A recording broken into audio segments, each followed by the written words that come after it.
Hey everybody! Today we're going to learn how to remap any key on your keyboard using Microsoft PowerToys. This is the best way to fix an awkward keyboard layout or assign a new function to a key you never use, like turning your caps lock into a dedicated mute button or a second control key. First, if you haven't already, download and install Microsoft PowerToys from the Microsoft Store or GitHub. Open the PowerToys app from your System tray or Start menu. On the left-hand sidebar, click on Keyboard Manager. Ensure the toggle for Enable Keyboard Manager is switched to On.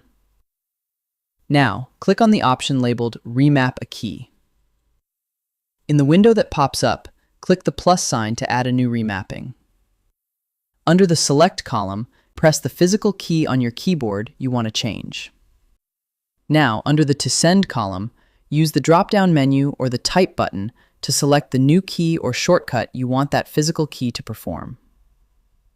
Once you're happy with the swap, click OK at the top right. A warning may appear telling you that you won't be able to use the original keys function. Click Continue anyway. And that's it. Your keyboard is now perfectly tailored to your workflow. I hope this helps with your current and future projects. Thank you for watching.